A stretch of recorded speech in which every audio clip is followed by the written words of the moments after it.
Back in the 1970 seconds, monsters suddenly started popping up all over the world. To survive, humanity had to fight these bloodthirsty creatures, pushing them to the brink of extinction. But thanks to our boy Ichikami Minato, the greatest mage in history, he sacrificed himself to take down the strongest monster and bring peace to the world. He was a legend. Everyone admired. Let's be real, it was just bad luck. He died. He wasn't dumb enough to actually commit suicide. Fortunately, 50 years later, he gets reincarnated into a school-aged kid who tried to unalive himself by jumping in front of a car after being bullied. Guess he thought he'd get isekai'd like in some manhwa. Quick PSA, do not try this at home, kids. Anyway, he's shocked to wake up in a peaceful world, where magic has gotten incredibly weak compared to his time. So, Minato decides to head back to the based Kamui Magic Academy as a student. On top of that, he's already found a sign that the Great Calamity is about to make a comeback. How will the strongest archmage in history shake up this world that's gotten soft from peace? What kind of crazy stuff will he get into while at school? Let's find out. The story kicks off, and our boy Minato is now named Kusanagi. As a doctor and nurse are leaving his room, a nurse calls his name. Minato is stunned, seeing his new face in a mirror, and turns his head. The doctor and nurse remove his bandages and gasp. This is incredible. You were in a coma and in critical condition from that traffic accident, but you've made a full recovery. It's like you were healed by holy magic or something, Minato thinks. Well, yeah, I times was times healed with holy magic. But a traffic accident? He asks, so is all my magic completely gone? This just confuses the hell out of them. They start sweating, probably thinking he's gone crazy after he mentioned fighting monsters during the Great Calamity. The doctor asks Minato for his name and the current year. Minato replies, I'm Ichikami Minato, and it's around 1970, right? Hearing this, they immediately assume he has amnesia from the accident. The doctor corrects him. Your name is Kusanagi Minato, and the year is 2022. Minato is floored hearing his new name and the date, but he can tell they aren't lying. He looks at the TV and is shocked by how thin and sharp the screen is. And yep, the calendar on the desk definitely says 2022. Then Minato sees the nurse tapping on an iPad and has no clue what the heck that thing is. He finally gets it. This is the future, a place completely alien to him. The doctor explains that the calamity Minato mentioned happened 50 years ago and hasn't reoccurred since. He adds that while a few monsters are still around, it's not many. This is an era of peace. The world has finally regained its calm. Minato smiles relieved. Thank God for that. But the hero also named. Minato died fighting the calamity 50 years ago. He sacrificed himself to save this world. It all clicks. Minato realizes he actually died and was reincarnated into this body, but he still has no idea why or how. A few weeks later, Minato is discharged and heads home to an apartment complex. His room is super basic, with just a bed, a chair, and a TV. Looking around, Minato figures out that the original owner of this body was an orphan. His parents died when he was a kid, then his foster parents kicked him out and sent him to a boarding school. Since then, he's been living off his inheritance. Our MC now basically gets the kid's backstory. He picks up a student ID card and looks at it, Kamui Magic Academy. He sits bolt upright, a grin spreading across his face. Things are starting to get interesting. Suddenly, a phone in his backpack rings, a call from someone named Tadano. Minato has no idea what to do with the device. Annoyed, he just chucks it behind him. The phone then lights up with a text from the dude who used to bully this body's original owner. The next morning at Kamui Academy, Minato shows up in a pretty slick uniform just like any other student. He's actually super hyped about getting to go to school again as a grown-up. This situation is basically my childhood dream, keep my current brain, but get the body of a high school student again. I'd be a total chick magnet for real. Hee. Anyway, Minato spots some blue-haired kid activating a magic circle. It looks cool and all, but he just shoots out a tiny spark that does absolutely nothing to the training dummy. Minato sighs, wondering what the hell kind of pathetic magic this is. He continues to look around and sees it's the same with everyone. Their magic is unbelievably weak. This makes Minato facepalm in utter disappointment. He has no words for this era. Compared to the total newbies from his time, these guys are barely at 1/10 of their power. He walks off, dejected. They've really been resting on their laurels. Later, in Class 2A, Minato heads to his seat. He's feeling excited, trying to remember if this body had any friends. Then, a loud noise. 3 dudes with yellow, green, and red hair, like a traffic light, show up. First up, this red-haired dude named Tahado starts threatening Minato just because he didn't text back yesterday. Minato has no idea who this guy is. This pisses the dude off, so he flips Minato's desk. And that's when it clicks. Oh, he's the guy who called him last night. The bully holds out his hand and asks Minato if he knows what friends means. Minato naively says friends are supposed to help each other. The guy smacks his hand away yelling, "Wrong," before grabbing Minato's collar. He demands money. That's when Minato realizes the previous owner of this body was constantly bullied by these guys. Seeing Minato's completely unfazed expression, the redhead gets furious and throws a punch. Just then, the door flies open and a girl walks in. And damn, she's gorgeous. An innocent face, a killer smile, totally stacked with legs for days. I mean, what guy wouldn't be into that? Seeing the goddess, the redhead lets Minato go, but not without one last threat. Minato just adjusts his collar, treating the threat like a dog barking. Today's lesson is about the Great Cataclysm of 1970. The day our boy Minato sacrificed himself to stop that horrific event. The teacher is super into his lecture, but the students are all falling asleep. They've heard this story a million times. Still, the teacher goes on about the savior from 50 years ago, who is, of course, our Minato. The only one actually listening is his classmate, Iruka. Not only that, she even raises her hand and starts gushing like she's Minato's #1 fangirl. Minato is cringing so hard, he's shaking. Listening to all this hollow praise is pure torture, making him regret coming to school. Just like the doctor said, the world really is at peace now. Minato just stares absent-mindedly out the window. Class finally ends and the teacher announces the magic assessment for tomorrow. The second he's out the door, the redhead is back to cause more trouble. Minato is so damn sick of this. Seriously, does this kid ever shut up? Minato ignores his yapping and tries to leave, but the guy keeps going. Your parents are powerless too, aren't they? Oh, right, I forgot. You're just a pathetic orphan. Then he bursts out laughing, looking way too proud of himself. But Minato isn't a pushover. Do your parents know what a disrespectful brat you are? Getting called out, the punk aggressively swings at him. He looks ready to tear Minato apart, summoning a magic circle to attack. The whole class freaks out. Someone's actually using magic in class. After gathering enough power, he fires a blast of energy straight at Minato, who doesn't even flinch. A huge explosion erupts, blinding everyone. Iruka worries for Minato. She runs closer to see what happened. Through the thick cloud of dust and smoke, a figure slowly emerges. It's Minato. He's standing there, completely calm, like nothing happened. Everyone is absolutely shocked, unable to believe their eyes. Minato just scratches his head and says the redhead's attack wasn't half bad. The redhead and his blue-haired friend look on in terror. Minato is completely unscathed after taking that hit head-on. It was just level 1 magic, which has no chance of ever hurting him. A simple magic barrier was all he needed to block it. He was going easy on him because he's just a brat. But it seems this kid needs to learn his lesson the hard way. Minato is genuinely pissed now. A murderous aura radiates from his eyes. It makes the 3 bullies tremble and instinctively back away. Then, an immense wave of energy erupts from Minato's body. The sheer pressure radiating from him paralyzes everyone. Iruka has no idea what kind of power this is. Minato slowly approaches. The menacing pressure makes the redhead tremble in fear. As Minato raises his hand, the bully's legs turn to jelly. He's too terrified to fight back. But right at that moment, the teacher comes back in, asking who dared to use magic in class.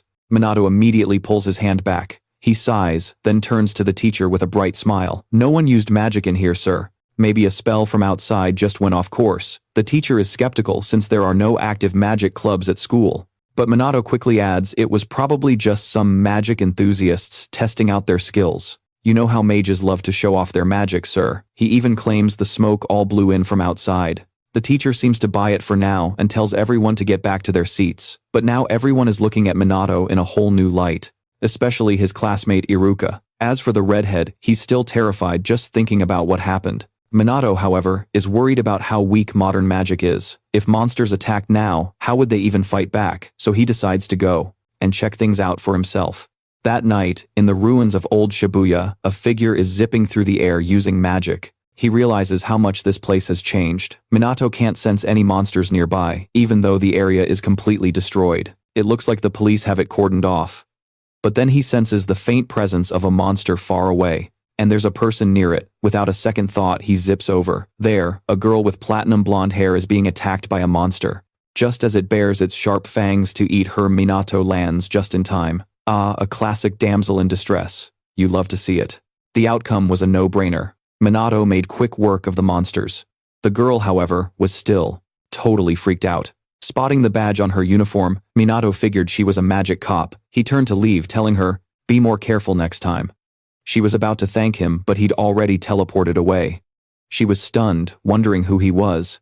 He looked like a supreme mage, but then she realized he hadn't used any incantations at all. As a reincarnator, Minato knew not to stand out to avoid trouble, which is why he kept his face covered. But for a magic cop to almost get offed by a trash-tier monster like that, the skill level of the police force had seriously gone downhill. No doubt about it, humanity these days can't even kill a single monster. It wasn't just the students and cops. It seemed like mages in this era were way weaker than before. He was happy to think that even now, his power was still useful.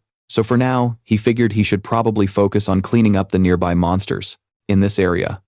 The next morning, during the general magic assessment, the teacher was explaining how they would measure the students' mana and magic attributes. Minato was surprised to see the mana measuring device. Sensing mana is the root of all magic, but here, they didn't even seem to know that basic fact. Suddenly, the main girl walked up and asked if he was free. The other male students were shocked. It was the first time they'd seen Yuika initiate a conversation. She introduced herself as the second daughter of a magic noble family. Minato had no clue what the hell a magic noble was supposed to be. Yuika was shocked that Minato didn't know her family, one of the 4 great clans leading the mages. He was completely clueless, wondering what this was all about. He'd never heard of anything like this in his past life. He noticed that her mana capacity wasn't very large. For a family famous for its powerful mages, her mana level was honestly pretty pathetic. Seeing Minato's indifferent expression, Yuika fumed. "What's this guy's deal? I'm gracing him with my presence. He should at least act grateful." The red-haired guy saw them talking and got incredibly jealous. Minato scratched his head and said, "So, you're a noble. And why should I care?" She was furious, but forced herself to calm down, reminding herself that she was an elegant lady and needed to maintain her image. She was curious why Minato was completely unscathed after being attacked the other day. Just then, the teacher called for everyone's attention. Seeing it was time for the test, Minato was thrilled. It was his chance to ditch this chatty girl. The first one up for the test was the red-haired dude. He looked extremely confident. He placed his hand on the stone to begin the test. The device displayed a mana level of 1000 with a fire attribute. Red Hair was thrilled with his progress. Minato realized the evaluation standards hadn't changed at all in 50 years. Next up was Yuika, with a mana level of 2000 and a water attribute. The red-haired guy was ecstatic, thinking he and his goddess would top the exam this time. The other students cheered wildly for the 2 outstanding mages. Minato was floored, realizing that a mere 2000 mana could top the Academy's assessment. The main girl seemed very proud of her power. Minato understood her challenging gaze. The teacher then called the next person, Minato, to take the test. Everyone started whispering, saying he was a top student academically, but always at the bottom for every magic assessment. The red-haired guy couldn't wait for Minato to fail so he could laugh in his face. Yuika was confident Minato couldn't possibly match her. Minato stood before the machine and hesitated. He wasn't sure what to do. In his past life, being too powerful made him kind of lonely. He wondered if he should tone it down a bit, but seeing the challenging looks from the 2 punks behind him, he decided it was time to stop holding back. Minato reached out to start the test. He was gonna go all out. If this thing could handle the full power of a supreme mage, then it should be fine, right? A massive aura of power began to radiate from Minato's body. The sheer force was too much for anyone nearby to handle. The mana measuring device completely shattered. Minato was disappointed. He was only serious for a few seconds and the thing already broke. None of the people around him could even sense his mana, and they call themselves mages. The teacher anxiously checked on the injured students, then turned to Minato, who just said he was lucky and unhurt. The teacher concluded that the measuring device must have been faulty from the start, causing the accident. Because of this incident, they couldn't determine Minato's mana level or attribute. This made it difficult for the teacher to assign him to a team. Then the teacher announced he'd put Minato on the red-haired guy's team. They exchanged a look and happily agreed. The guy then leaned in and whispered a threat to Minato. In the old district, various types of monsters still inhabit the ruins left behind by the Great Cataclysm. This place is now completely abandoned. Mages and police officers patrol regularly to ensure monsters don't wander too close. And so, Academy students were required to join, and besides, mages had already cleared out over half the monsters. So the teacher told everyone not to worry. Minato was surprised they had a practical class, but he suddenly felt something was off. He was sure he'd wiped out all the small fry, yet he could still sense a few of them around here. There were no signs of a disaster either, so why were they still showing up? He looked over and saw the other students were still way too carefree. Then he noticed the main girl's suspicious eyes locked right on him. The teacher announced the start of the practical class, and instructed them to work in groups. Minato heard footsteps approaching from behind, and he was shoved against a wall. Of course it was the red-haired dude's crew. He kept yapping on, but Minato just tucked his hands in his sleeves, not giving a damn about this brat. He tried to ignore him, but no dice. The guy kept getting in his face. Seriously, have you ever seen a more annoying punk? He blurted out in anger. Why the hell is Yuika so interested in you? Minato looked puzzled for a second, then snapped his fingers. Oh, he gets it now. This little punk has a crush on Yuika. Having his secret exposed, the redhead's face flushed with rage. He and his two lackeys immediately cast a spell, attacking Minato. Minato told him to cut it out, but the guy just sneered. It's too late for apologies now. Minato just told him to look behind him. The punk wasn't buying it. You think I'd fall for such a childish trick? But the moment he turned his head, a horrifying monster was standing right there. They were scared, stiff, unable to believe their eyes. The cocky redhead, bold as ever, immediately powered up his magic to attack the beast. He then boasted that taking this thing down would be a piece of cake, but the monster was completely unfazed. He turned pale as a ghost. Watching from the sidelines, Minato thought it was hilarious, trying to take down an imp with Tier 1 magic. Seriously. The monster advanced, making the three little punks tremble and piss their pants in fear. It raised its claw to finish off the redhead. But in Minato's presence, the beast was suddenly hit with a crushing sense of dread. It knew if it attacked, its entire body would be pierced through. It quickly leaped back. Minato stood before them, hands casually in his pockets, and said, "See, even an imp knows who the strongest one here is." Minato then began to unleash his overwhelming magical power. The monster cast a Tier 2 spell, Stone Wall. Our boy countered with a Tier 1 spell, Fire Arrow.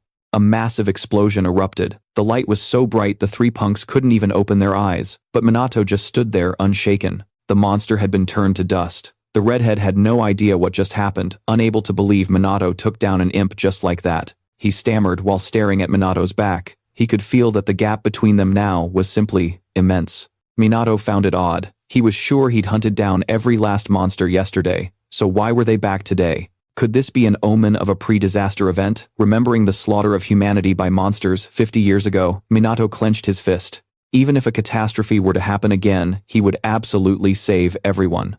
Witnessing Minato easily defeat the monster, the three punks felt utterly hopeless.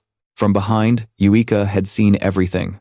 Meanwhile, Yuika was casting a Tier 1 water wave. Her classmates showered her with praise. Yuika scoffed at these bootlicking commoners, but she immediately perked up, reminding herself she's a genius. Looking over, she saw Minato with the three stooges, the ones with red, green, and blue hair. She assumed they were bullying Minato again and headed over, determined not to let it slide. It was then that she witnessed the monster's appearance. She was about to shout for everyone to run for it when a huge explosion went off right in front of her.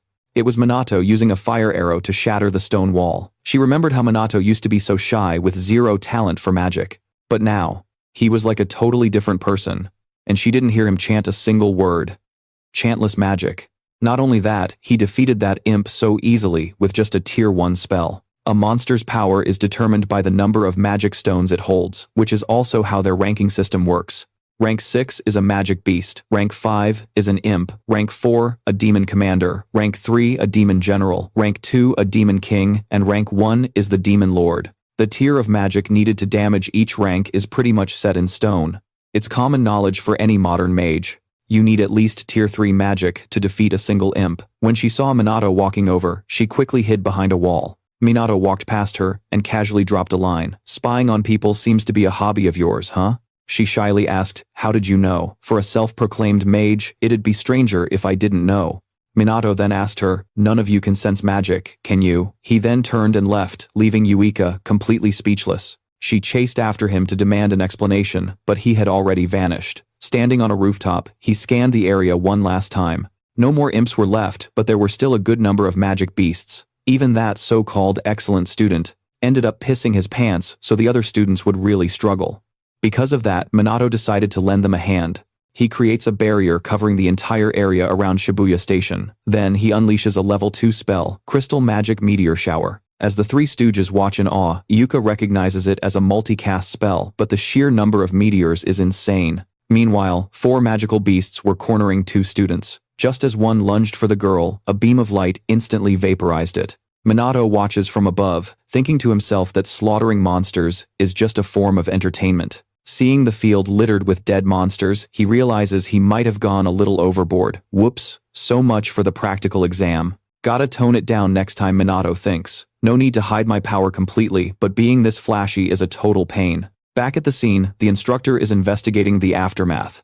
The instructor is shocked. How were there so many monsters left, and who took them all down in a single attack? This had to be the work of a pro mage, and deploying this many grand spells at once, it has to be non-elemental magic. He's never seen anyone this powerful before. There's no way a student could pull this off. The students demand to know why so many monsters were missed, forcing the instructor to bow his head in apology. I should have double-checked the area. The red-haired girl then asks, someone came and saved us, right?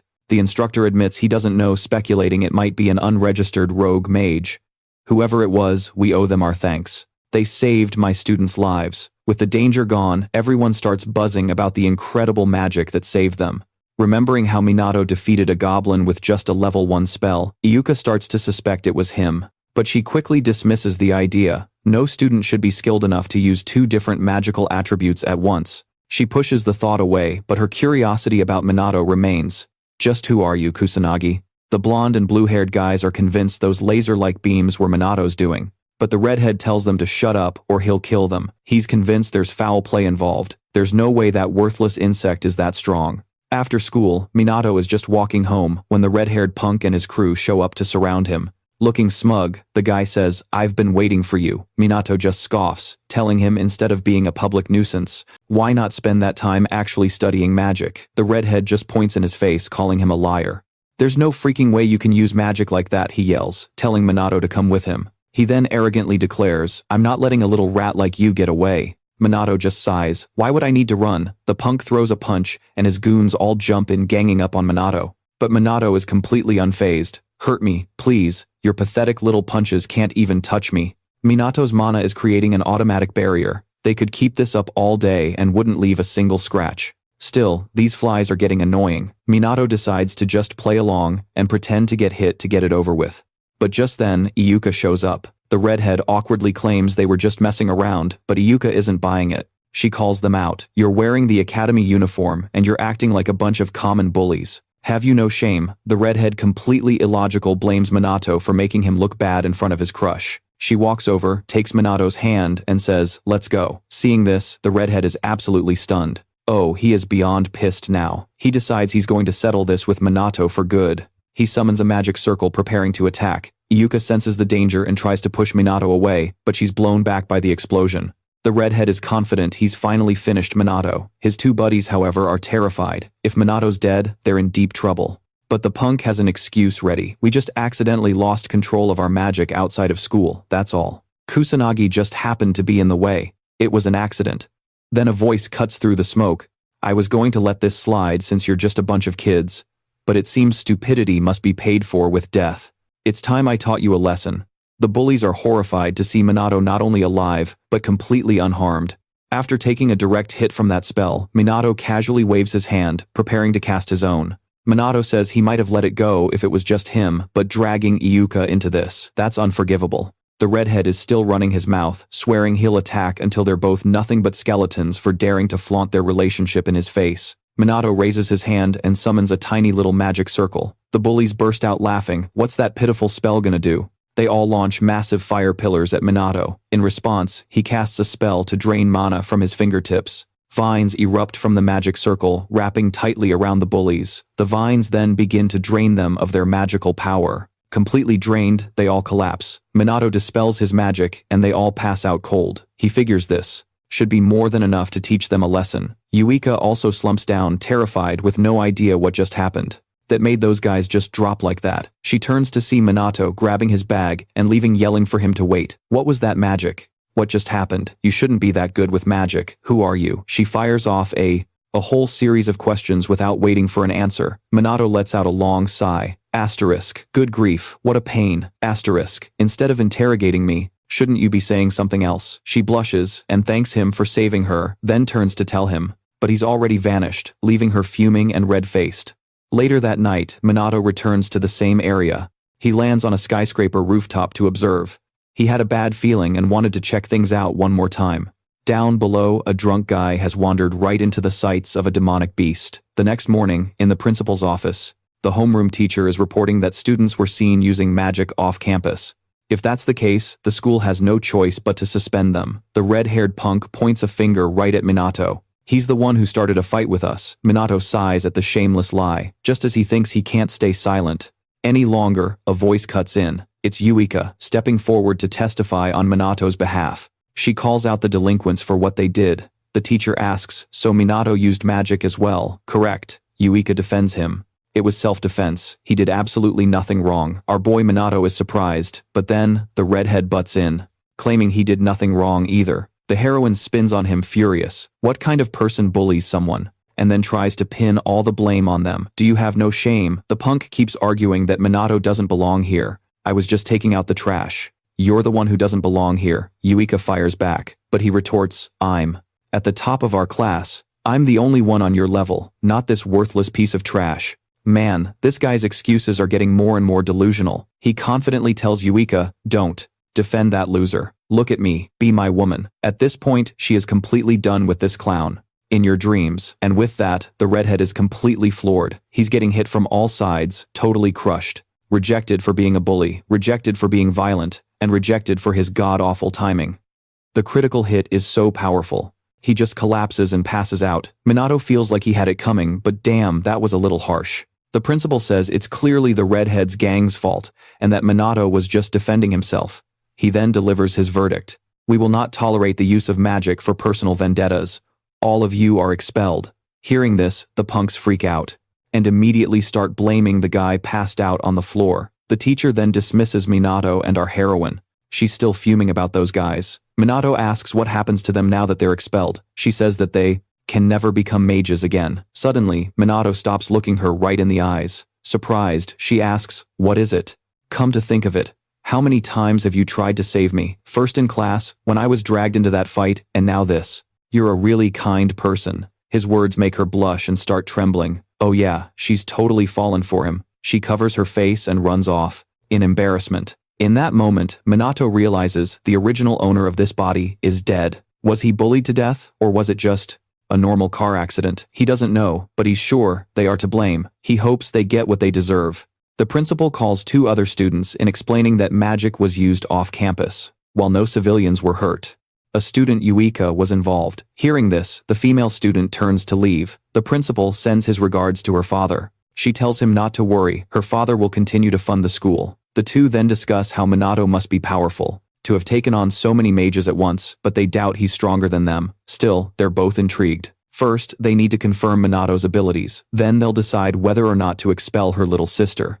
That's right, she's Yuika's older sister. Her name is Mizuharuka, of class S53, and the guy with her is Katsuji Ryuri. Meanwhile, Minato is slumped over his desk, bored out of his mind. His classmates are watching a video about a dark sorcerer online. Minato looks up wondering who this dark sorcerer is, but quickly loses interest. It's got nothing to do with him anyway. But the person on screen is none other than Minato himself fighting those monsters. Just then, the teacher calls out to him. He announces that students who missed the previous evaluation will be tested now. Yuika is thrilled. She'll finally get to witness Minato's true power, but suddenly, everyone is startled by the unexpected appearance of her older sister.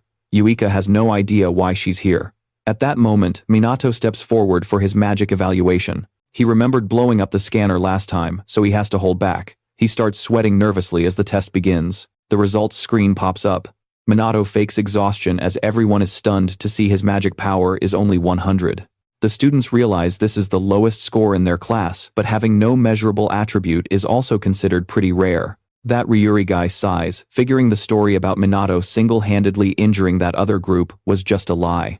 Iruka tells her friends to leave, saying there's nothing worth watching here. Seeing our MC panting weakly, the other students start to mock him. The teacher puts a hand on his shoulder telling him not to feel bad, because weak magic power doesn't define who you are. But Iruka feels like something is off. Minato was the one who effortlessly took down those demon soldiers. He should be able to use both fire and wind magic. The thing is, this world has no concept of controlling your magic output. So Iruka has no idea what the hell Minato is pulling. Minato just quietly fakes his exhaustion. He's thrilled because the result was perfect. It's actually exhausting to control his magic with such insane precision. Luckily, he managed to fool everyone. He heads outside and meets Iruka, but suddenly, someone blocks their path. It's her older sister and some guy with her. Minato has no clue who they are. The sister introduces herself and her companion. Minato asks what they want. She says she has zero interest in him anymore. She's here to confront her little sister. So you're nothing compared to those rule breakers. Huh, I even heard you were saved by some loser whose magic power barely hit 100. Is that true? Iruka stammers that it is. The sister angrily tells Iruka she should just drop out of school. Iruka refuses, saying there's no reason to. Her sister snaps back, have you ever beaten me? Not even once. Whether it was studies, sports, or magic, you've never surpassed me.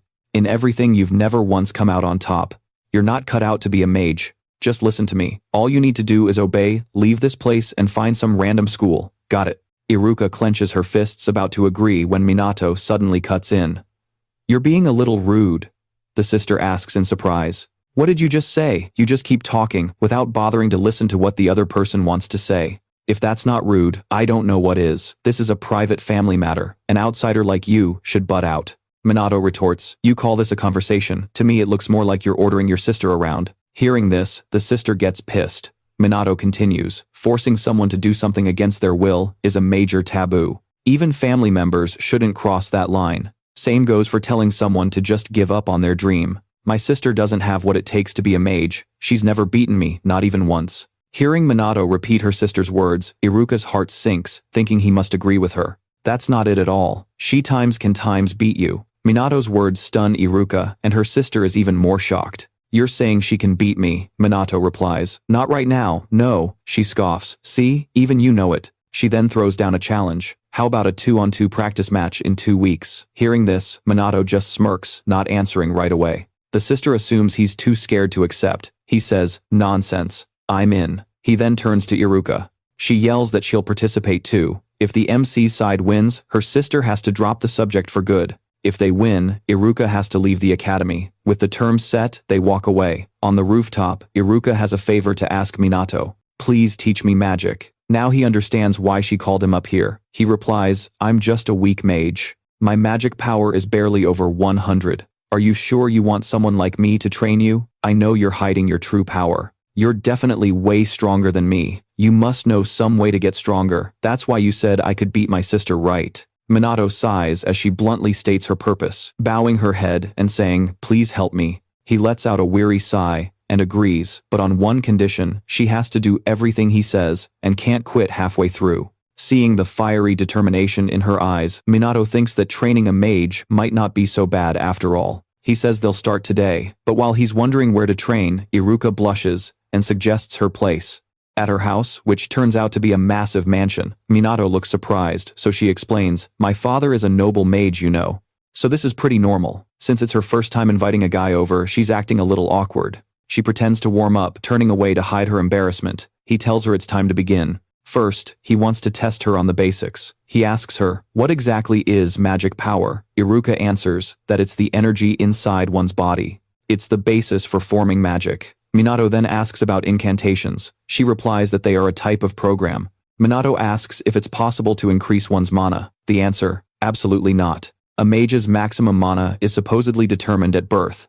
Once you hit a certain age, it stops growing completely. She says this with a smug smile, thinking she gave the perfect answer, but Minato is about to drop a major reality check on her. Everything you just said is dead wrong. Hearing this, she's obviously ticked off. Minato can't believe what's happened in the last 50 years to make modern mages this clueless. He then starts to explain. First off, mana isn't just inside your body, it's literally all around us. Incantations are just tools to help cast magic, and you can absolutely train to increase your mana pool. Yuika thinks there's no way that's true. If it were, wouldn't all the magic academies be completely useless? Minato doesn't need her to believe him just yet. He's simply going to prove the 3 points he made. He tells her to sit down. He's going to channel his magic into her, and she needs to tell him the second she feels it. If you can't do this, you'll never get stronger. He tells her to close her eyes and focus. He places his hand on her and starts channeling mana, but she doesn't feel a thing, so he has to pump in even more mana. The massive surge finally makes her feel a heat in her back. He then removes his hand. He tells her that was just a taste of what raw mana feels like. You need to memorize this sensation. Once you can feel it, you can start sensing it in nature. That should be your next goal. She's confident she can do it, but Minato's thinking, it took that much mana for her to notice. Maybe she doesn't have what it takes to be a mage.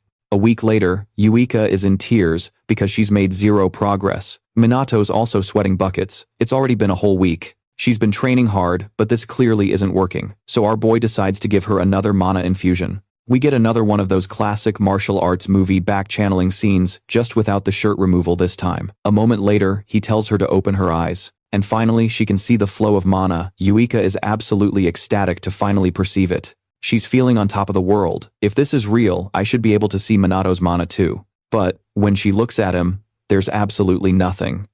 What's up with that? Minato just praises her for a job well done, making her blush. Now that she can sense mana, he's going to teach her how to control it. He explains, if you have 100 mana and use 50 per spell, you can only cast twice. But if you use 20 mana, you can cast 5 times. He explains that the key is using just enough mana for the spell. Cut out the waste and focus on efficiency. You have to push your mana to its absolute limit. After you're empty, it'll recover even stronger. Once you can sense mana, you can increase your max capacity. He then asks if any of this contradicts what she learned in school. It's fine if you don't believe me, but before he can even finish, Yuika says she trusts him completely. There's no room for doubt anymore. He tells her to back up a bit so they can move on to the next phase. He takes off his jacket and says, time for some combat practice. She's all for it, eager to finally see Minato's real power. Yuika immediately casts a level 1 water wave. With a simple wave of his hand, Minato creates a shield. It completely nullifies her attack. Yuika is shocked at how easily he blocked it. This is a level 1 non-elemental shield. If you can't even break this, forget about hurting me. Yuika follows up with a volley of ice bullets. The ice bullets don't even make his shield flinch. He tells her she needs to move while casting. Standing still against another mage is just asking to die. After a while, Yuika's completely out of mana. Exhausted, she collapses to the ground. He hands her a towel, telling her she wasted way too much mana. If you could control your mana properly, you wouldn't even need incantations. You can cast spells instantly, as long as you have the juice for it. And then he demonstrates. This is your magic, a level 1 fireball. A tiny flicker of flame appears, and this is mine. Minato unleashes a massive fireball. The difference is like a matchstick versus a flamethrower. Yuika finally understands how scattered her mana was. Minato explains that it's totally possible to cast spells without incantations as long as you have perfect control over your mana. In other words, no more chanting. Now I'll teach you how to shorten your incantations. Once you master mana control, you won't need them at all. Shortening your chants gives you a huge advantage in a real fight. Plus, you won't waste mana on the chant itself. Simply put, it makes your spells more powerful. With that, he turns away and tells her to get started. Train like your life depends on it. A little later, she's so exhausted, she's just face-planted on the ground. He tells her this is her new training regimen from now on. That night, Minato heads back to Harajuku. He notes the place is still crawling with monsters. Even though he keeps taking them out, their numbers never seem to drop. He spots a demonic beast attacking a blonde girl. Minato instantly dashes in and slices the monster clean in half. He asks if she's okay, but this social media addict completely ignores him, forgetting to even say thanks as she whips out her phone. He whipped out his phone, but Minato was way faster, vanishing in an instant. All I caught was a flash of teleportation magic. Minato couldn't believe it, shamelessly snapping a pic without a single word of thanks. What the heck is wrong with people these days? They're addicted to clout, that's what. Our boy Minato is a bit behind the times. He made a mental note, gotta get a mask for next time. The next morning, it was back to training. As usual, Yuika pushed herself until she was too exhausted to even stand. But she was still full of determination, trying to get up, even with her mana completely drained. The practice match was just a few days away. Minato could see she was slowly improving, but in every aspect, she was still leagues behind her older sister. There was no way she could win if things kept going like this. He told her, sometimes giving up is a valid choice. But she refused to listen, forcing herself back to her feet. She could lose to her sister in everything else, but magic was the one thing she would never give up on. Never. Minato told her, you can't win like this. Then we'll just have to train harder. She shot back without a second thought. He was satisfied with that answer but warned her, I'm not going to hold back. Yuika was thrilled. That's exactly what she wanted to hear. And so their intense training continued. Despite her exhaustion, Yuika refused to quit, pushing herself from sunrise to sunset. When she finally collapsed, Minato just sighed and carried her home. The next morning, Yuika was tired as usual, but today, something was different. Minato announced that she had passed. She immediately flopped to the ground, laughing with joy. Come match day, both of them were looking fired up.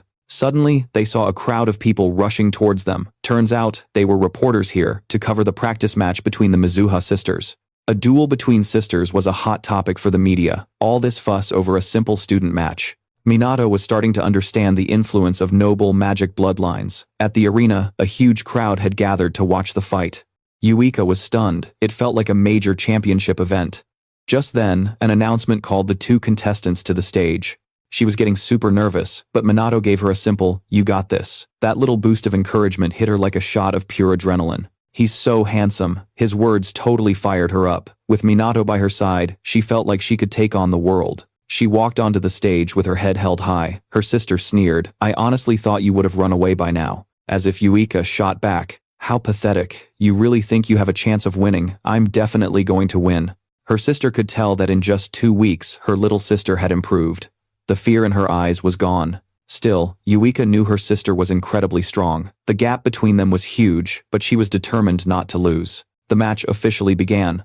Both took their stances. Yuika immediately unleashed her water magic, and her sister did the same. But her sister was casting while on the move. Minato instantly saw the massive skill gap between them. Paralyzed by stress, Yuika forgot to move, completely losing her advantage of having a faster casting speed. They both launched a water vortex. The two attacks collided, and while Yuika got splashed, she managed to cancel out her opponent's power.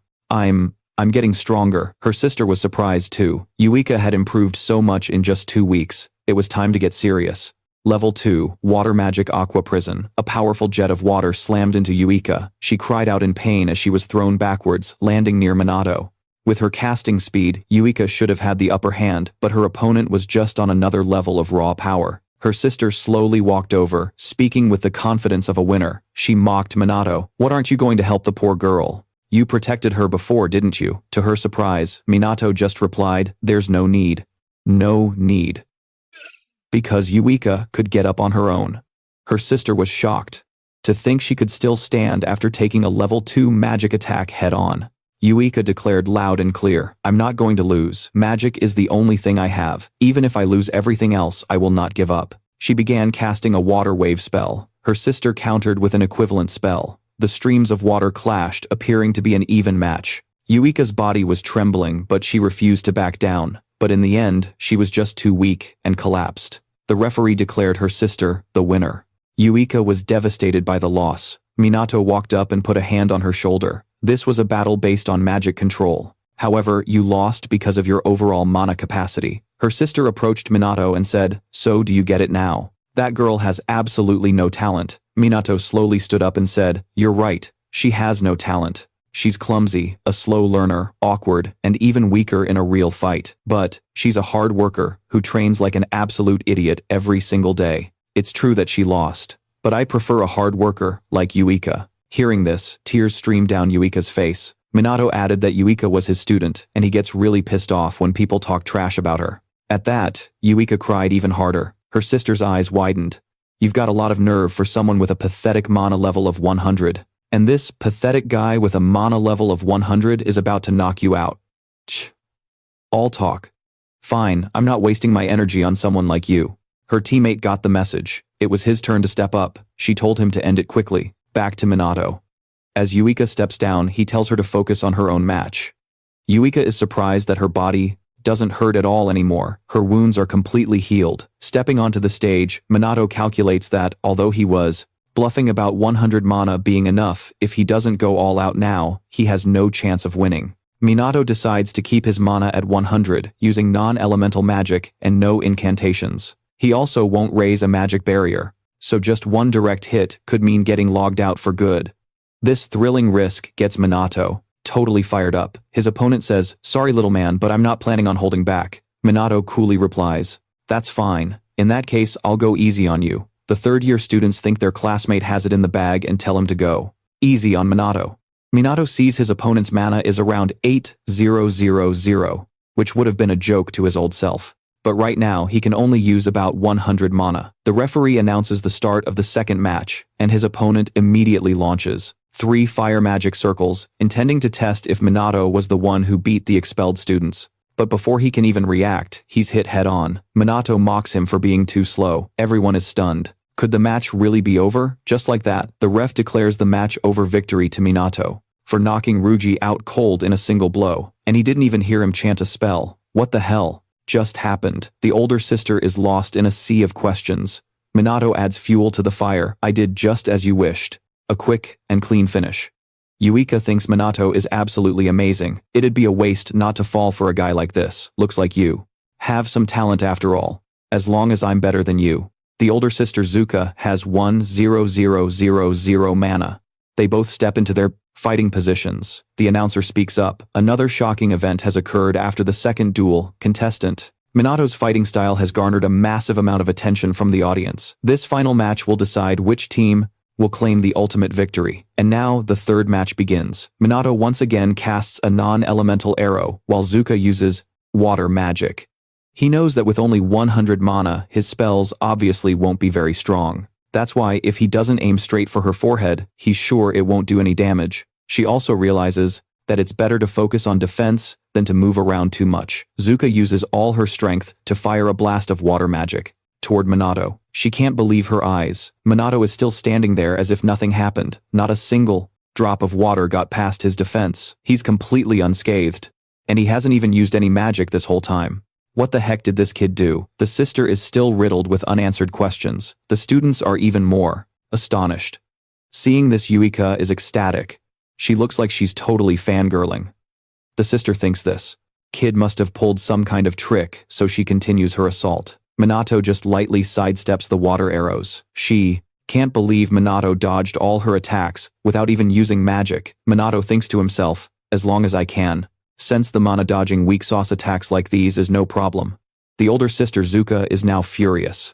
She gathers all her strength and unleashes a level 3 magic called Clear Water Arrow. Everyone is extremely worried. If Minato gets hit by a level 3 spell, he might just get sent straight to the afterlife.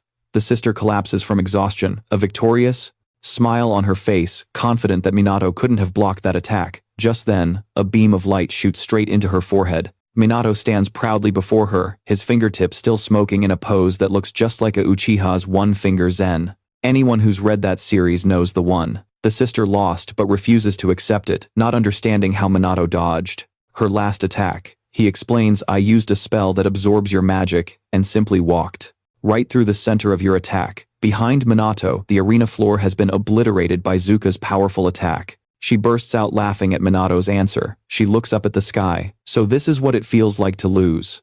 Life is full of surprises, isn't it? The referee declares Minato the winner. Yuika runs up to check on the two of them. Yuika tells her sister to remember her promise and not mention any of this again. Minato scratches his head. Yuika's injuries were pretty bad, you know. You went way too easy on her. I wish our match could have been like that. Exposed, the sister blushes and stammers. That's not true, he continues. Yuika got a lot stronger.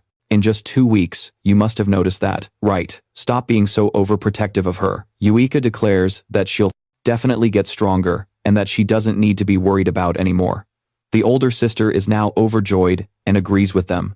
And so the match ended on a happy note. But then Minato feels an immense pressure, a cold aura emanating from above. He immediately looks to the sky. Could this abnormal mana be some kind of natural disaster? Meanwhile, in a classroom, the guys who got expelled are searching Minato's bag, but they can't find anything but his school books. They even peg him as some kind of model student. The redhead can't believe it when suddenly the blonde one screams. They see the sky turning a bloody red. Could this be a cataclysm? Everyone else starts to panic.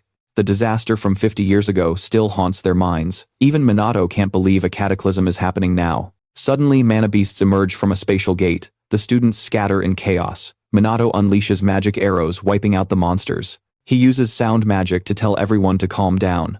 In the early stages of a cataclysm, only low-level monsters appear.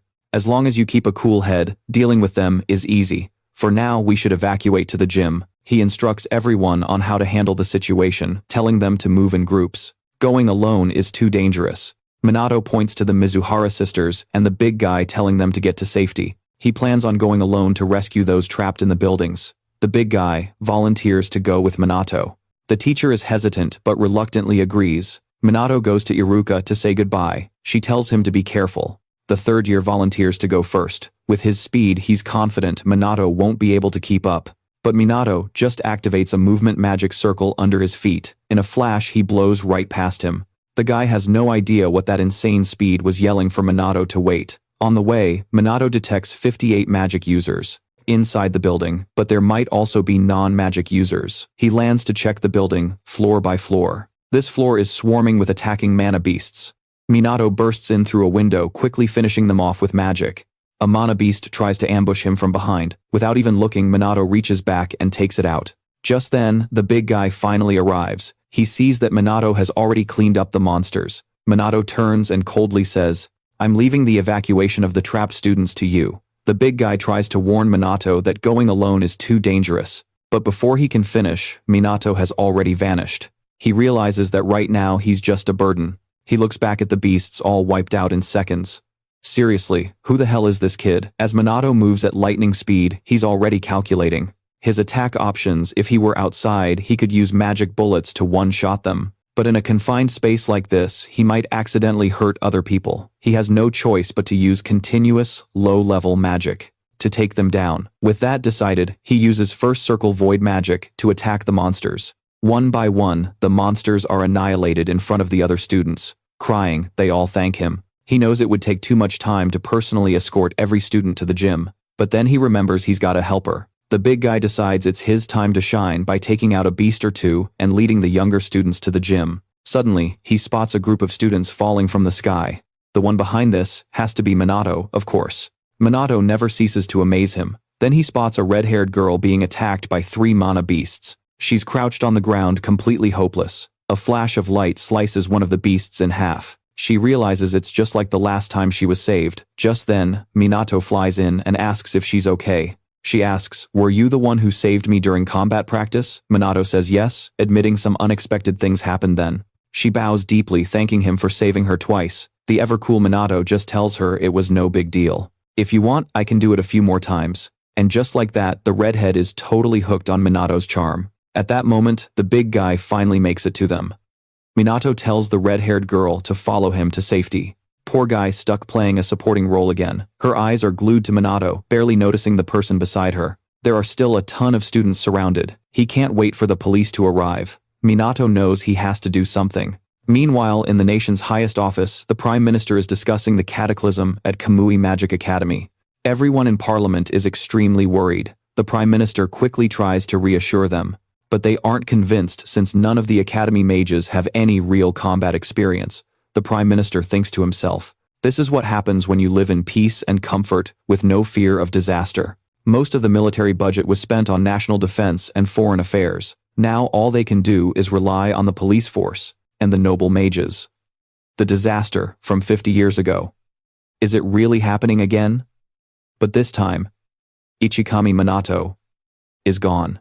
This thought deeply worries the Prime Minister. At that moment, rescue forces begin to head towards Kamui Academy. They've even mobilized helicopters. At the scene, the sky has turned blood red, teeming with monsters. They're popping up all over the gym, and reporters are even covering it live on the scene.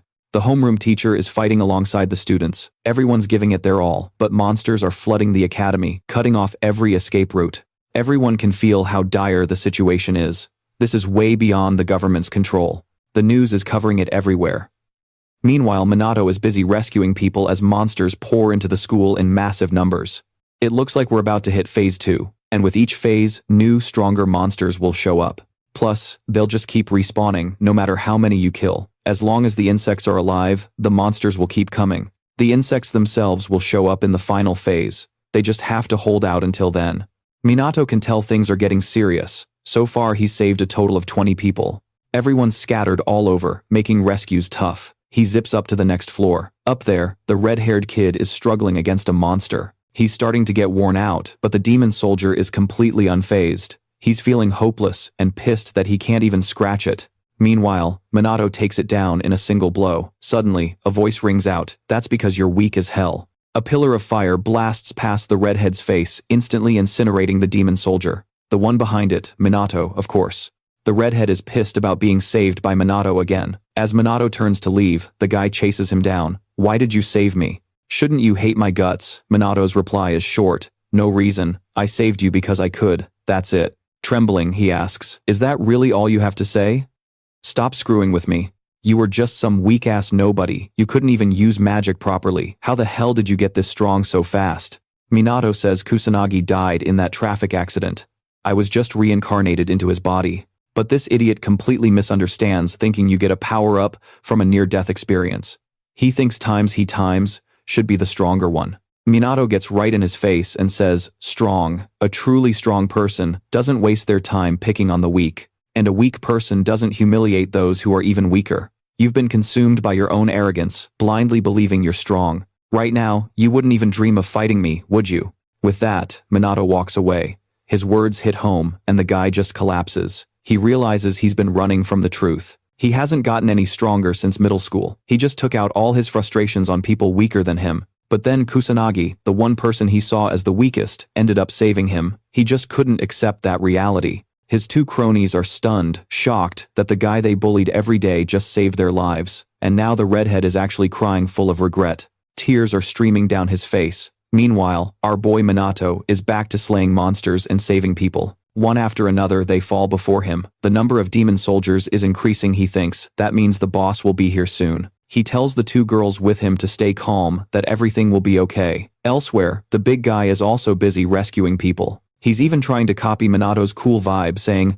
"I'll protect you all, just stick with me." And it looks like he's actually gathering some fans. But one look at the horde of monsters over there, and he starts to panic. Just then, Minato leaps in. "Let me give you a hand." His sudden appearance makes the guy jump. And just like that, he steals the little bit of spotlight the guy had managed to grab. Minato tells them to run as soon as he deals with this wave. The big guy can't believe Minato can handle this many monsters by himself. Before he can even finish his sentence, Minato attacks, wiping out the entire group of monsters. Seeing this, everyone is completely terrified. Minato asks why they're just standing there frozen. "Let's go now." That snaps everyone back to reality. Minato continues to unleash his magic, wiping out the monsters. By now, the big guy is convinced Minato is the real deal. He's wiped them all out, but just to be safe, he decides to double-check the area. Meanwhile, the homeroom teacher is encouraging the students not to give up. Mizuha is starting to feel exhausted. Suddenly, a hand from behind steadies her. It's Iruka's older sister. "If you can't handle it, go back inside. You're just in the way." Iruka pulls her hand away, insisting she can still fight. Hearing that her sister is left speechless, he watches from the sidelines. A guy named Ryuji reports back to the teacher, "I've brought back the trapped students." Then he walks over to the Iruka sisters to check on them. The older sister says she's fine, but Iruka immediately asks about Minato. He replies that Minato is totally unscathed. He's alive and kicking and absolutely tearing it up over there. He even boldly declares, Minato is a total badass. With him here, getting through this disaster will be a piece of cake. And Iruka believes it with all her heart. But before he can finish, a loud crash echoes out. Teacher model. Sensing the danger, he orders everyone to scatter. A horde of vicious monsters is slowly approaching. The big guy spots a ton of them. He tells everyone to run for it, but getting out of here isn't going to be easy. The monsters are still attacking them. Just then, the guy and the two sisters charge in. Yuika senses something and glances behind her. A spray of blood erupts as a flash of light slices a monster clean in half. It was the magic police arriving as backup. They keep attacking the monster to secure the students' safety. Everyone is relieved to be saved. The commander tells them to evacuate as instructed, but Yuika says to let the students help out because they're mages too. Hearing this, the commander agrees. Honestly, they're so short on reinforcements, they have to rely on the students' help. The magic police force is in a pretty pathetic state right now. Over here, a female officer is treating the injured students. From above, Minato sees that the police have arrived. He plans on leaving the rest to them. But the police got here even before the ground defense force. I mean, this is a national-level disaster. It's unbelievable how unprepared this country is. This nation has been resting on its laurels for way too long. With that thought, he goes to check for any trapped students. He'll do everything in his power to save them. Everyone is desperately waiting for the noble mages to show up and save them from this catastrophe. At the manor of the noble Ichikami Mage clan, the family head, Fukazin, is watching the sky. He tells his butler that there's no need for noble mages like them to get involved. With that, he turns his back and goes to bed. Let them live or die. What's it got to do with me? Back at the Magic Academy, the police commander senses the situation is getting worse. They split up to take action. But it's not looking good. There are just too many monsters. They're spawning faster than expected, so they can't evacuate everyone in time. The outer perimeter support is crucial, but they still haven't arrived. Now their only hope lies with the noble mages. And yet, they can't even be reached. He curses in frustration. Son of a bitch, where the hell are those useless nobles when you need them? Meanwhile, the Magic Academy students are struggling to hold off the monster horde. The commander is realizing just how terrifying this disaster is. He now understands the hardship the previous generation faced fighting these things. Just then, an immense, terrifying pressure bears down on them. They feel completely overwhelmed. The commander trembles at the appearance of the boss, a demon general. Zuka is also shocked to see it in this area. To defeat it, you need at least level 5 magic, but no one here can use spells that powerful. Suddenly, it launches an attack at Yuika. Her sister dives in front, taking the hit for her. Yuika is stunned as she watches her sister collapse. She tells Yuika to run, but Yuika just holds her, feeling despair set in. Somebody, please help us. The demon general summons 5 magic circles, preparing a finishing blow. Facing this terrifying power, everyone is on the brink of death. Yuika cries out for Minato, please save us. She screams his name. And right on cue, he appears. Minato apologizes, sorry to keep you waiting, Yuika. Yuika is terrified seeing her sister's condition worsening. Minato steps forward to check on her. It's okay, he says. She just passed out. With that, he places a hand near her face, then stands up and turns away. He declares that he'll take care of this boss. Suddenly, magic circles envelop all the injured people. Before Yuika can even process what's happening, her sister's wounds have already healed. Then everyone around them is miraculously healed. The female officer recognizes it. Level 3, Holy Art Area Heal. She has no idea who could cast it, since she can't do it herself. She runs over to check on the commander. She asks him what's going on. He doesn't know either, but one thing is for sure, they have to protect the people to their last breath. The girl tries to stop the officer, saying it's too dangerous. But for the sake of the people, he's willing to lay down his life. The defense force the noble mages. None of them are coming. There's nothing more they can do.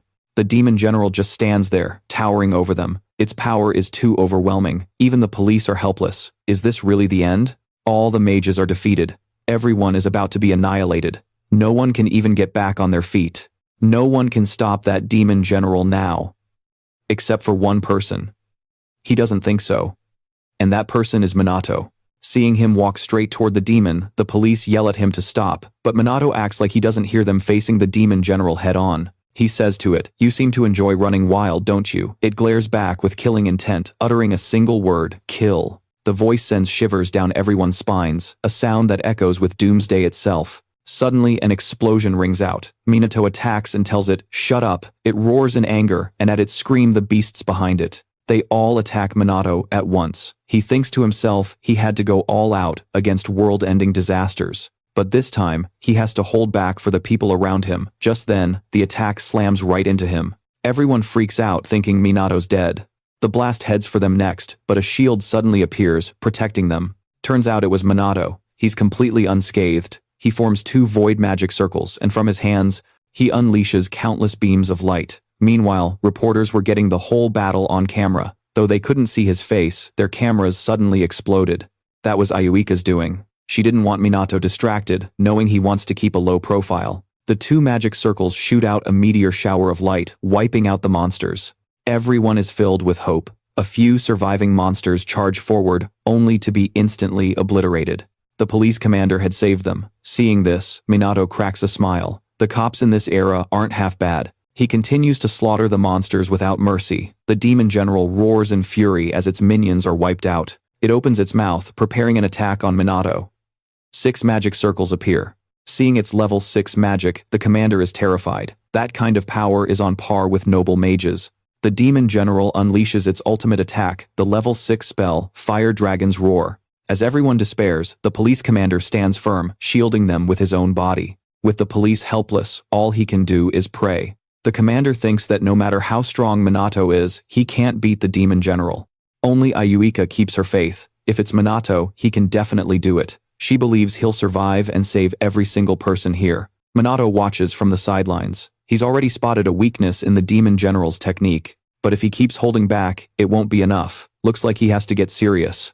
Minato summons 4 magic circles at once, creating a giant water serpent. The police commander recognizes it as synthesis magic. A dragon versus a serpent, fire against water clashing violently. The demon general keeps pouring in more power, vowing to slaughter all of humanity. But just then, the water serpent bites the fire dragon clean in half and lunges for the demon general. In a single strike, its body is torn apart. It can't believe it lost, weakly asking, why? Short answer, you didn't train hard enough, dumbass. After finishing it off, our hero thinks it was weaker than he expected. The blood-red clouds dissipate and the clear blue sky returns. Minato enjoys a rare moment of peace. The survivors back from the brink of death are still in shock. They joyfully stand up and cheer for Minato. The reporters are crying and hugging, while the female officer silently thanks the heavens. The commander can't believe a student like Minato took down the demon general, something even a noble mage couldn't have done so cleanly and quickly. But he's too exhausted and collapses to his knees. Minato walks over to our heroine and says, I did it. Of course. I always believed in you, Iwika replies. She thanks him and he smiles gently. It was nothing. Suddenly they jump as a group of male students rushes over to hug Minato, thanking him profusely and yelling, Dude, you were so badass. Our MC finds all this attention annoying. It reminds him of his bleak gray past life. Seeing Minato's miserable face, Iwika can't help but laugh. The news reports on the disaster at Kamui Magic Academy. A single student single-handedly stopped the catastrophe. However, the academy announces they'll keep the student's identity a secret. Back in class, everyone is still hyped about Minato, while he just finds it a pain. They start saying he'll probably get moved up to S class now. If that happens, it'll be a real drag, since they won't get to talk to him anymore. They also assume he must have noble blood. But a kid with glasses in the back seems skeptical. How can a student like Minato be that strong? Something's fishy. His friends come over and tell him to stop being such a hater.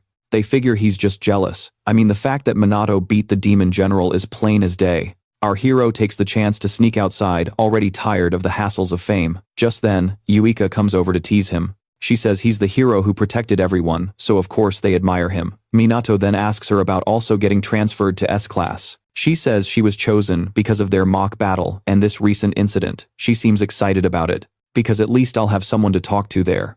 She then blushes shyly. After that, Minato asks how Tsuka is doing. Yuika replies, she's doing fine now, and they've even gotten closer. That makes her really happy. She turns and thanks Minato again, saying meeting him was the luckiest thing for her. A bit embarrassed, Minato pats her on the head. She holds her head confused, and he replies, you only need to say thanks once. Any more is just plain annoying. At the parliament, the prime minister and the council are trying to find the cause of the second disaster, but it's not going well. As for the rumor that a student defeated the final boss, they're just writing it off as a misunderstanding. After that, they decide to hold a conference to prepare countermeasures for the next disaster. Meanwhile, on the rooftop, the older sister and the big guy approach Minato. She looks dead serious, and Yuika is nervously wondering why. The sister speaks first, saying she's here to ask a favor. Please take me as your student. She flashes back to her home where the two sisters sat together peacefully for once. The older one broke the silence. She admitted Minato saved them during the disaster. Then Yuika revealed that he used level 4 composite magic. The older sister shot to her feet completely stunned. Level 4 composite magic, that's a spell even elite mages can't handle. Yuika insisted it was true. Hearing that the sister believed her, because Yuika had always been an incredibly honest kid, always obedient, and never a liar, a gentle child who worked harder than anyone else. The sister realized a kid like that could never be a useless mage, admitting to herself that she'd been way too harsh. Finally, understanding her sister Yuika, stands up and declares, I'll get stronger, so you won't have to worry about me anymore. So please believe in me. The sister is overjoyed that her little sister has truly grown up. Then her thoughts turn to Minato's power. That insane power is way beyond a normal student's. He might even be stronger than her own father. With that in mind, she asks her sister for help. On her current path, Yuika can only ever become a high-ranking mage. To get stronger, she needs Minato's help. Back in the present, she apologizes for insulting and underestimating him. She knows her request is selfish, but she's willing to swallow her pride to ask him. Before she can even finish, he agrees. She's stunned, so he just repeats, I will accept you as my student. Why, she asks. Minato replies, what a weird question. You're the one who asked for this. That's true, but I treated you so horribly. Well, you already apologized, so I forgive you. Besides, you were hoping I'd accept your apology, right? Hearing this, the sister freezes, completely speechless. The big guy next to her asks to be a student too. Minato's cool with it, since teaching one or two more is no big deal. Yuika walks over to her sister and says, "See, that's just the kind of person he is." In a meeting room, Minato, Yuika, and their teacher are sitting on one side. Across from them is Sugo, from the police department's narcotics division. Next to him is Karin. They bow deeply, thanking Minato for saving them and countless other civilians. Minato tells them to cut it out with the thanks and asks why they're here. They reply that he's the very reason they came. According to their initial investigation, Minato awakened his magic after getting into a traffic accident. Witnesses confirmed this, so there's no mistake. However, someone also said that after the accident, Minato was like a new person. His personality changed, his power grew abnormally strong. Strong enough to defeat a demon general. Yuika cuts him off, asking what he's trying to imply. He then gets straight to the point. He asks Minato if he knows the name Dark Mage. Everyone in the room looks totally confused. He plays a video. The Dark Mage is a vigilante who takes down stray monsters and helps citizens under the cover of night. The video has been going viral online. Yuika speaks up. What does this have to do with Minato? The officer says it's because the two share a similar build and age. The Dark Mage is rumored to be a pretty well-known mage, but none of the mages in that league can use that much magic. Not to mention the time he started his activities perfectly matches when Minato was discharged from the hospital. Using magic in the city without a license is of course completely illegal. If he were just a student from this school, the police would normally leave it to the academy to handle. However, this case has attracted so much public attention that the police have no choice but to intervene. Expulsion alone won't be enough. But if Minato confesses, they promise to do what they can to lighten his sentence. So the officer asks again, "Are you the Dark Mage?" "No, I'm not," Minato answers flatly. Officer Sugo smiles and says, "Glad to hear it." With that, he and Karen get up to leave. Sugo realizes Minato wasn't the least bit nervous. If he really were the Dark Mage, he should have shown some anxiety. But then again, what part of this kid is like a normal high schooler? He's definitely hiding something. Karin, however, is certain Minato is the Dark Mage. His aura and voice are a perfect match. She thinks back to his actions that night. Minato was just trying to save people. With that, she decided she would protect him and hide his identity. The two of them had completely different goals. Shugo wanted to expose Minato's identity, no matter what. But his subordinate wanted to protect him. She'd do anything to keep Minato's identity a secret. The story shifted from an all-out brawl to a battle of wits. Back in class, the teacher was introducing Minato and Yuika to everyone. The new classmates were already huge fans of Minato, and the girls totally adored Yuika. They asked her what it's like being a noble mage. The class was buzzing, completely ignoring the teacher. Minato was already exhausted by everyone crowding him. This is exactly why he didn't want to stand out. Suddenly, someone called his name from behind. It was the red-haired girl he'd rescued before. She asked to meet him on the rooftop. He let out a weary sigh. Is calling people up to the school rooftop the new trend for having a chat or something?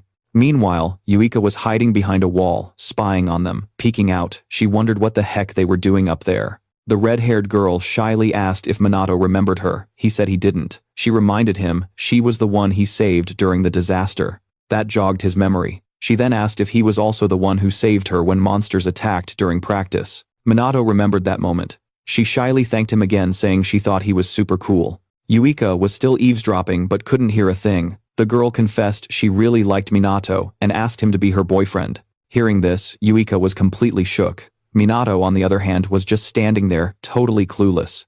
The girl continued her textbook confession. "I know I'm not really outstanding in any way, but I'll work hard to be better. Please let me be your girlfriend." Minato gave a gentle smile and replied, "Thank you for your feelings." Hearing this, the girl's face lit up. "But I'm sorry. I really don't have time to think about dating right now. There's something I have to accomplish." The girl looked down. "I get it. Thanks for being honest. I think I can finally let these feelings go now." With that, she turned and walked away, tears welling up in her eyes.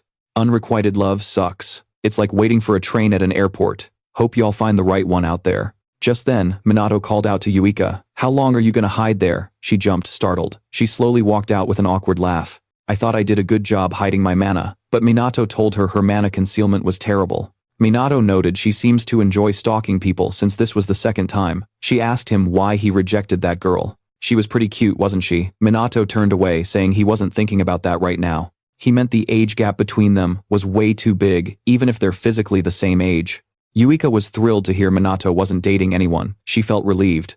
But then a wave of sadness hit her. If Minato wasn't dating times anyone times that included her, he turned back telling her to practice her mana control more. She was still a total amateur. I know you keep telling me, she said, vowing to herself that she would train harder and get stronger.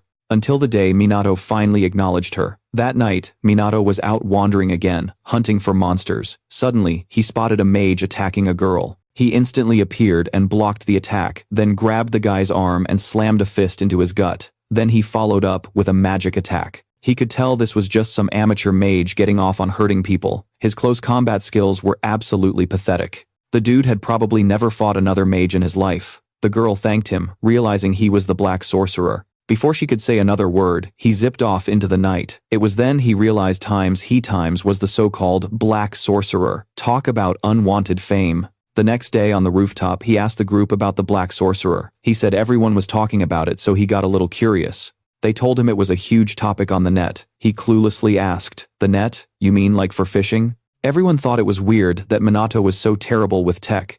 They knew he wasn't exactly a social butterfly. But this was a whole other level. Yuika explained that the net is a worldwide information system. You can find anything on it, and info spreads at the speed of light. You can even find pictures and videos. Basically, if you don't know something, you just Google it. They told him to pull out his phone and take a look. And finally, Minato managed to do it. Everyone clapped, making him grin like a kid who just got candy.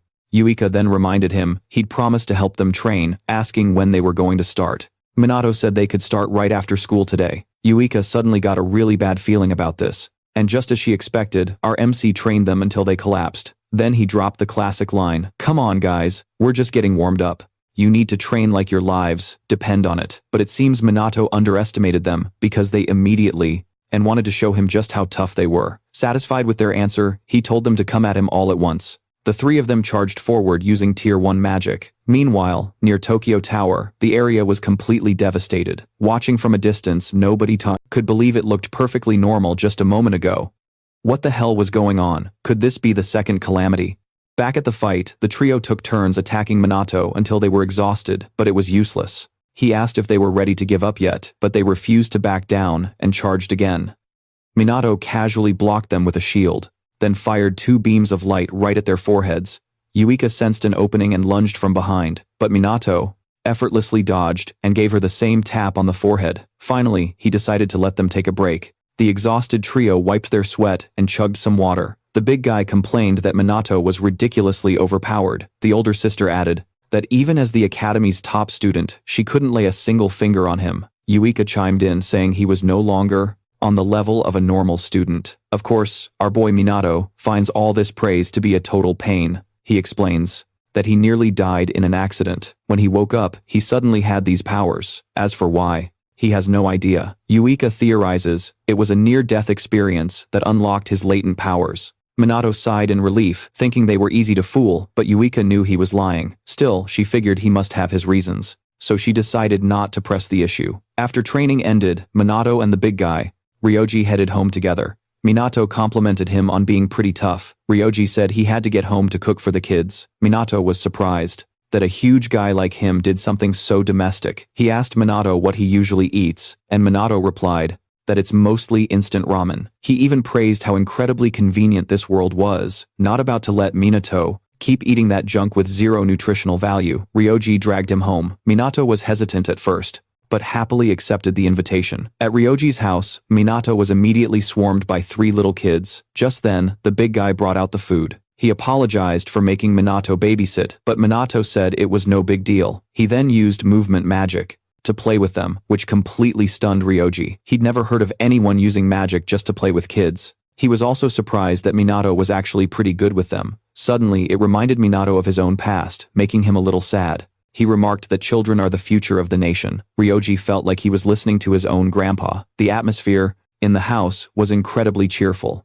Everyone started to gather around the dinner table. Minato took a bite of Ryoji's cooking and was shocked by how amazing it tasted. It had been so long since he'd had a proper home-cooked meal like this. He had been so focused on protecting his country that he'd forgotten to take care of himself. Minato then realized he hadn't seen Ryoji's parents. He answered that he doesn't have a dad, and his mom works late into the night, so he handles the housework and watches the kids for her. In his spare time, he works a part-time job. What a model citizen. Minato thought he must be incredibly busy, but Ryoji just smiled and said that even so, he doesn't hate it at all. He flexed his bicep, showing he was more than strong enough to handle it. Later that night, the 5 of them slept in the same room. Ryoji apologized, explaining the kids had insisted that Minato stay over. He said he was truly grateful. Minato said he hadn't done anything to deserve his thanks. Ryoji explained it was about Yuika. She seems to have gotten her spark back recently. I think it's all thanks to you, man. Minato freaked out, thinking his words sounded like a confession of love. Minato immediately asked if he had a crush on Yuika. He shot back, no way, never gonna happen. He explained they were both just a couple of misfits who naturally stuck together. Minato felt like that described him too. The next day, the 2 of them headed to the academy. The 2 girls were already there, waiting for them. When Yuika found out Minato slept over at Ryoji's, she accused them of secret training.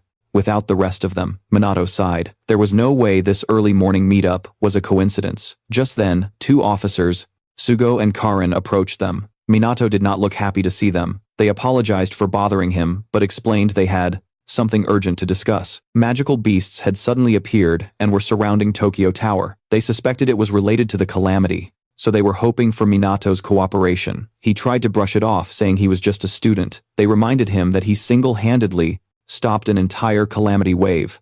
After that, nobody saw him as just a student anymore. They admitted that, frankly, they couldn't handle this situation on their own. Minato thought it was a bad sign when a cop said that, but it also meant they were completely backed into a corner. Officer Sugo recalled the last monster attack that happened right here. The sky had turned blood red. People couldn't believe another calamity was happening.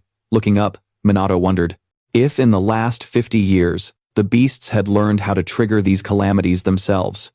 Everyone else was worried they couldn't possibly handle this without reinforcements. Minato stepped forward and said, "The magical beasts are on the move. They're getting closer. If they reach the city, the residents are going to have to face them, but the forces here aren't nearly strong enough to stop them." Minato calls the police force pathetic, which really pisses them off. They fire back, asking how a handful of them can fight a monster fortress.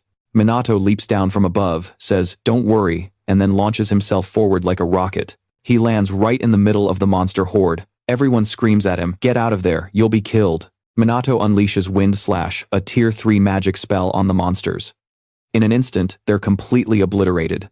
The demon soldiers behind him all attack at once, but they can't even scratch his protective barrier. He figures a simple magic barrier is enough, no need to show off too much. Then he uses Wind Slash to keep mowing them down. Seeing Minato's insane power, Officer Shugo is stunned. He orders his men, everyone move in and support him. Filled with new courage, they charge forward. No more cowering in fear or running away with their tails between their legs. They finally find their courage and start firing magic at the horde. Minato's actually surprised. They're not half bad. Just then, a demon general appears. Without missing a beat, Minato summons a giant water serpent from the sky. It snatches the demon general and annihilates it in the blink of an eye. He tells them, "I'll handle this one. The rest are all yours."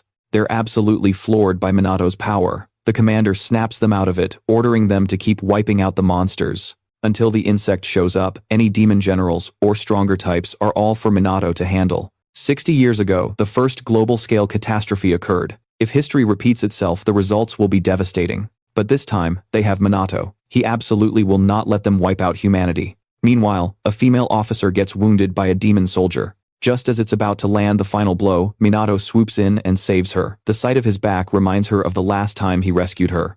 Minato turns to help her up, worried she'll figure it out, since this is exactly like last time. The female officer can't understand why Minato is so ridiculously powerful, or why he chose to become a black mage. She realizes she's developing feelings for him, but quickly dismisses it, embarrassed. He's just a high school student after all.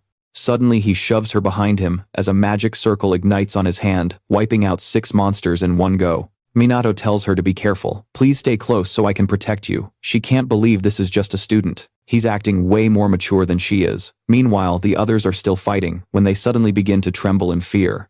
It's because the demon general is transforming. Officer Duro realizes in horror that it's a mutated demon general. Why is such a high-level variant here? Just as everyone is sinking into despair, Minato steps forward to confront it. Everyone tries to stop him. "Don't be an idiot. That's suicide. No matter how strong you are, you have 0 chance of winning." Minato just turns back and says, "I can handle it." His words instantly stop their trembling. The female officer prays for his victory, but Shugo thinks that beating a mutated demon general might not be impossible for Minato. He wants to see Minato's true power. Back in the present, Officer Shugo is pleading with Minato to cooperate with them. Minato replies, "Only if you can get your hands on the insect from the last catastrophe wave." Officer Shugo stands up and declares that Minato is the student who single-handedly stopped the catastrophe at the academy. He witnessed Minato's abilities firsthand up close. He even claims that no one in this room can even compare to him. Minato was the one who helped completely resolve the first catastrophe to occur in 50 years. He believes that cooperating with Minato is essential and asks them to treat him as an equal partner, and not just some high school kid. The brown-haired guy still can't believe some student has the guts to be so arrogant, especially in a room full of professionals. The old commander speaks up, "Our mission remains unchanged. Regardless of whether an outsider is involved, we will eliminate the demon beasts." And with that, the meeting is adjourned. Officer Shugo comes over and apologizes to Minato. He says it's fine, he gets why they're annoyed about working with a student. Hearing that Shugo is impressed by how mature Minato is, but the female officer is still too intimidated to say a word. Minato just smiles and tells them, "Don't worry about it." This only makes the female officer admire him more. As they walk, Minato asks about their forces. He's told they have 80 mages in total. Most are intermediate class with only a few advanced class mages. Intermediate class mages can use tier 2 magic, while the advanced ones can use tier 3. Since Minato can use tier 4 composite magic, he's their ace in the hole for this operation. He then asks about their strategy. They admit it's not much of a strategy. They're just planning to overwhelm the monsters with magic. If they were only facing demon soldiers and beasts, that plan might work, but against creatures stronger than a demon general, the general will be more intelligent, so we need a plan for that too. A brute force attack isn't a real strategy, and they don't have any support equipment, because there's no gear that works against magic beasts and sorcery. There used to be anti-beast equipment though, but it's super rare now, with almost none left. Only noble mages have access to it.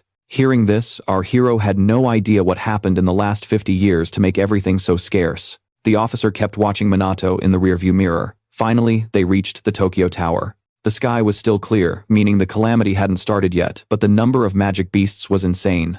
There were way more than the report said, and there was even a demon general among them. They'd already sent a distress signal, but no one gave a damn. Everyone was worried. There was no way they could beat all these beasts. This was basically a suicide mission. Shugo asked Minato if he could do it. He confidently replied, "Yep." The two old-timers called him a wannabe hero, telling him not to show off or he'd end up in the hospital. Suddenly, something felt very wrong. Looking down, they saw the demon general raising its hands. The sky instantly turned blood red. The calamity was about to begin. The magic beasts poured out, attacking everyone. The calamity now covered all of Japan. Minato and the police got the notification and were seriously worried. Shugo ordered everyone to focus on the small fry.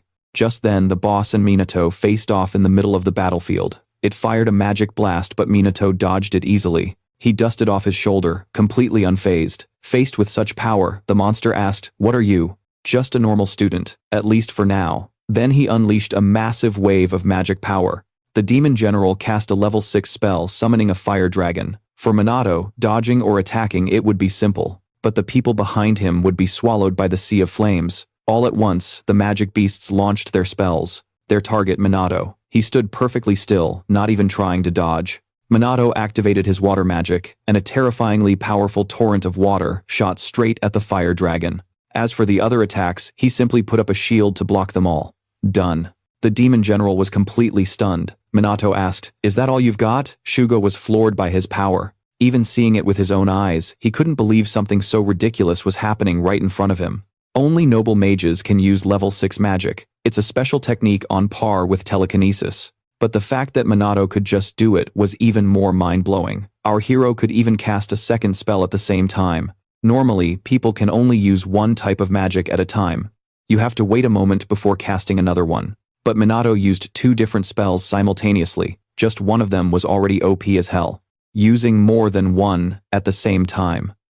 Seriously, Minato was leagues beyond even a noble mage. Officer Shugo felt his gut instinct had been right. Minato was the person he'd been looking for. The second, Ichikami Minato. Little did he know, this was actually the first times Minato reincarnated. The The demon general dove straight at Minato. He was already getting bored, wanting to find a more exciting fight. He used level 1 sky art, launching it straight into the air. Then Minato shot up after it. It threatened him with the consequences of this battle, but he couldn't care less about their pathetic little strategy. Because up here, he didn't have to hold back anymore. The demon general lunged at him again. Our hero gracefully dodged its claw. It swiped at his side, forcing Minato to block the attack. The hit sent Minato flying. It fired another blast of flames, which Minato easily dodged. It zipped behind him, landing a blow that sent Minato plummeting toward the ground.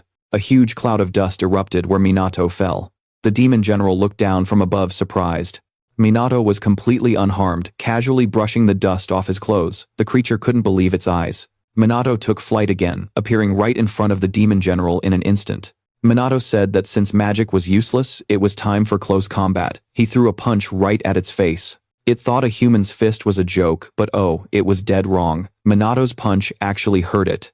It called him a damn bastard, wondering what kind of monster he was when times at times was supposed to be the monster. A colossal aura of power began to surround Minato. The demon general sensed an absolutely terrifying magic, which left Inspector Shugo totally stunned. How could a human fist possibly harm a magical beast? The demon general was now completely shattered, its body crumbling to pieces. Minato explained that normal punches or weapons are useless against them, but it's a different story when you infuse them with massive magical power. The attack he used was a combination of magic and martial arts. Our MC calls this technique composite magic fist. The monster couldn't believe a mere human could overpower it. Enraged, it lunged forward to attack.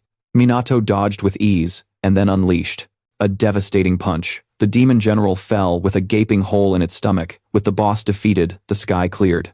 Up again. The disaster was over, and everyone was overjoyed. Shugo ordered them not to let their guard down and to quickly clean up the remaining magical beasts. Minato just smiled. He could leave the rest to the police. It had been a while since he'd used composite magic fist, and his body was feeling a little sore. When Minato landed, he saw everyone already lined up, waiting for him. On behalf of everyone, Shugo thanked Minato for his hard work, grateful that he took down the boss all by himself. Everyone raised their hands in a formal salute. From that day forward, disasters began striking one after another all over the salute world. But thanks to the swift response of the police and noble mages, the disasters were officially stopped. However, tensions surrounding the disasters grew, and the public began to heavily criticize the government and the police force. Mages faced a constant barrage of both high expectations and bitter disappointment. As public tension continued to escalate, a new voice emerged from the crowd. But we still have the Black Mage. We still have the Black Mage. The Black Mage will definitely protect us. He'll wipe out all the magical beasts. Go Black Mage. The name was suddenly everywhere, which just made Minato exhausted. For once again stopping a major disaster, Minato's reputation grew even larger in the public's eyes. But he wasn't happy. He just found it annoying as hell. Meanwhile, Yuika had witnessed the whole thing. Back in class, the teacher started a discussion about the recent disaster. She told the students to be ready to be summoned one day to carry the future on their shoulders, becoming mages who protect the country. Although the class already had one very experienced student, she was of course talking about Minato. Just then, uniformed police officers burst into the classroom. The teacher was shocked by their appearance. Karin introduced herself, explaining she needed to borrow Minato's power once again. He just gave a weary smile. So much for maintaining the police's public image. Their dignity was completely shot. He glanced over and saw the worshipping eyes of his classmates, which was annoying as hell. He let out a deep sigh and followed the police. Officer Karen explained that magical beasts were now appearing rampantly all over the world. Illegal mages and underground organizations were also becoming more active than ever. Right now they were critically short on manpower. She apologized to Minato, but said they were truly out of options, as there was no one more trustworthy than him. Our MC gave her his phone number, telling her to contact him first next time. Karen was ecstatic to have Minato's contact info. This time, they needed his help cleaning up the magical beasts running rampant in Harajuku. They planned to go by car, but our MC just zipped off ahead. He told them he'd go on first, and they could follow in the car. Meanwhile, in Harajuku, two small children were absolutely terrified.